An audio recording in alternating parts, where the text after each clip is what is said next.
ప్రియమైన దేవుని ప్రజలారా, మరి గత కాలమంతా దేవుడు మనందరినీ తన సజీవమైన రెక్కల చోటున భద్రపరిచి మరొక సంవత్సరమును దయాకిరీటముగా మనకు దేవుడు ధరింపజేసి ఈ 2025లో ఈ నూతన సంవత్సరములో ప్రవేశించుటకు దేవుడు మనందరి పట్ల కృప చూపి ఉన్నాడు. అందును బట్టి దేవునికి వందనాలు. మరి నూతన సంవత్సరములో ఈ యొక్క వడలి గ్రామ ప్రజలైనటువంటి మీ అందరినీ దేవుడు బహుగా దీవించాలని, మీ బిడ్డలను, మీరు కలిగి ఉన్నటువంటి సమస్త జీవనోపాధులను, మీరు కలిగినటువంటి సమస్తాన్ని దేవుడు ఆశీర్వదించాలని దేవుని సేవకులుగా మీ అందరినీ కూడా దీవిస్తూ ఉన్నాం. మరి సమయమున కొద్ది నిమిషాలు దేవుని మాటలు ప్రకటిస్తూ ఉండగా ప్రతి ఒక్కరూ శ్రద్ధను కలిగి ఆలకించాలని మనవి చేస్తూ ఉన్నాం. మరి ఇక పరిసర ప్రాంతాలలో మరి చక్కటి దేవుని సేవ చేస్తున్నటువంటి కె షాలిమరాజు గారు బైబిల్ మిషన్ యొక్క సంఘము మనకు ప్రక్కనే ఉన్నది. వారి ద్వారా మరి పరిసర ప్రాంతాలలో దేవుని మాటలు ప్రకటించుటకు దేవుడు నడిపించి ఉన్నాడు. అయితే ప్రియులారా, కొద్ది నిమిషాలు ఇక మాటలు ఆలకించవలసిందిగా ప్రేమతో మనవి చేస్తూ ఉన్నాం.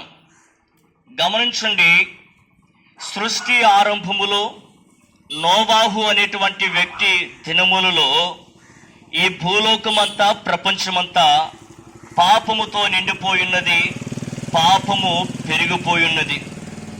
ఇట్టి మానవులను కలుగు చేసినటువంటి సృష్టికర్త అయినటువంటి దేవాది దేవుడు ఈ లోకాన్ని చూసి బహుగా బాధను అనుభవించి ఉన్నాడు. చెడిపోయినటువంటి మానవులను, లేదంటే పాపముతో నిండిపోయినటువంటి మానవులను చూసి దేవుడు బహుగా సంతాపము నొంది ఉన్నాడు. ఆ సమయమున దేవుని దృష్టికి నీతిమంతుడిగాను, కృపను పొందిన వాడిగాను నోవాహు అనేటువంటి వ్యక్తి దేవునికి కనబడడం జరిగింది. ఆ సమయమున దేవుడు నోవాహుతో మాట్లాడుతూ ఉన్నాడు. నోవాహు, మరి నేను కలుగు చేసినటువంటి సమస్త మానవాళి, ఈ భూప్రపంచమంతా పాపముతో నిండిపోయినది, పాపము పెరిగిపోయినది. కాబట్టి మరి జనులు తమ సమస్త మార్గాలను చెరిపి వేసుకుని ఉన్నారు. కాబట్టి జల ప్రళయం అనేటువంటి ఉగ్రత ద్వారా ఈ లోకాన్ని తుడిచివేస్తూ ఉన్నానని దేవుడు మాట్లాడి ఉన్నాడు. ఆ సమయమున దేవుడు నోవాహుకు తెలియజేస్తున్నాడు, ఇదిగో ఆ జల ప్రళయములో నీవును, నీ కుటుంబమును, ఇక లోకములో ఉన్నటువంటి కొన్ని జీవరాశులను బ్రతుకులాగున ఒక వాడను నిర్మించమని, ఆ వాడలోనికి ప్రవేశించమని దేవుడు తెలియజేస్తున్నాడు. అయితే దేవుని మాటను విశ్వసించినటువంటి నోవాహు దాదాపుగా 120 సంవత్సరాలు వాడును కట్టడం ప్రారంభించాడు. ఆ 120 సంవత్సరాలు వాడు కడుతూ ఉండగా ఆ పరిసర ప్రాంతాలలోనికి వెళ్ళి ఇంకో దేవుడు మాట్లాడి ఉన్నాడు. వాడును కట్టమని చెప్పాడు, పాపము పెరిగిపోయిందని చెప్పాడు. జలప్రళయం అనేటువంటి ఉగ్రత ద్వారా మరి దేవుడి లోకాన్ని తుడిచివేస్తూ ఉన్నాడు.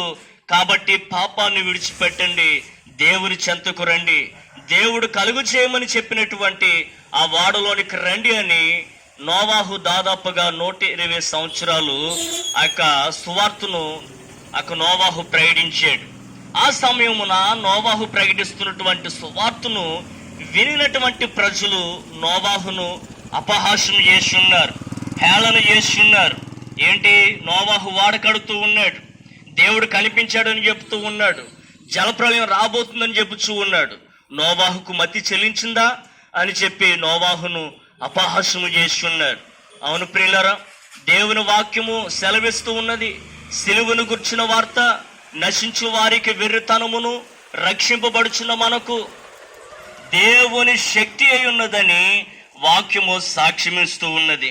అయితే ప్రియులారా, సువార్తను నమ్మనటువంటి, అనగా నోవాహు ప్రకటించినటువంటి ఆ వార్తను నమ్మనటువంటి ప్రజలు మరి ఒకనొక దినమున వారు అక్కడ జలప్రళయం అనేటువంటి ఉగ్రతలో మరి దేవుని శిక్షకు గురయ్యి నశించిపోవడము జరిగి ఉన్నది. అయితే ప్రియులారా, సృష్టి ఆరంభము నుంచి ఈ లోకంలో పాపం అనేది మరి మానవుడు దేవుని ఆజ్ఞను అతిక్రమించడం ద్వారా పాపం అనేది పెరిగిపోయినది. ఈ పాపము మానవుణ్ణి తమ పాదాల కింద త్రొక్కిపెట్టి ఏలుబడి చేస్తూ ఉన్నది. అయితే మానవులు నశించిపోవడము లేదంటే నిత్య నరకాగ్నికి వెళ్ళడము దేవుని చిత్తము కాదు. కాబట్టి దేవాది దేవుడైనటువంటి యేసుక్రీస్తు వారు 2025 సంవత్సరాల క్రితమే మరి కన్యక గర్భమున నరవతారిగా శరీరధారిగా యేసుక్రీస్తు అనే పేరున ఈ లోకంలోనికి ఆయన దిగవచ్చాడు. ఆయన సర్వ మానవాళి పాపములు పరిహరించుట కొరకు సిలువలో తన అమూల్యమైన రక్తమును ఒలికించి శాపగ్రహిగా ఆయన మరణించారు. ఆయన మరణించి సమాధి చేయబడి తిరిగి సజీవునిగా మృతుల్లోంచి లేచి మరి దేవుని రాజ్యానికి లేదా పరలోక రాజ్యానికి ఆయన వెళ్ళి ఉన్నారు. ఈ మాటలు వింటున్న ప్రియ సహోదరి సహోదరుడా, దేవుని ప్రజలారా గమనించండి. యేసుక్రీస్తు రక్తము మనల్ని ప్రతి పాపముల నుంచి విడిపించి పవిత్రులుగా నిర్దోషులుగా చేస్తూ ఉన్నది. యేసుక్రీస్తు వారిని ఎందరైతే తమ స్వంత రక్షకునిగా ప్రభువుగా దేవునికి అంగీకరిస్తూ విశ్వసిస్తూ ఉన్నారో వారు ఎట్టి కర్మపరులైనను యేసుక్రీస్తునందలి విమోచనము ద్వారా ఉచితముగా నీతిమంతులుగా తీర్చబడుచు ఉన్నారు. కాబట్టి ప్రియులారా, సిద్ధపడండి, ప్రభు చెంతకు చేరండి. మరి నూతన సంవత్సరంలో దేవుడు మీ అందరినీ బహుగా ఆశీర్వదించాలని, మీ అందరినీ దేవుడు దీవించాలని మనస్ఫూర్తిగా ప్రభువుని వేడుకుంటూ ఉన్నాం. మరి కొద్ది మాటలు దేవుడు మన వెనుకడిలో దీవించునుగాక. మన ప్రాంతం క్షేమం కొరకు చిన్న ప్రార్థన.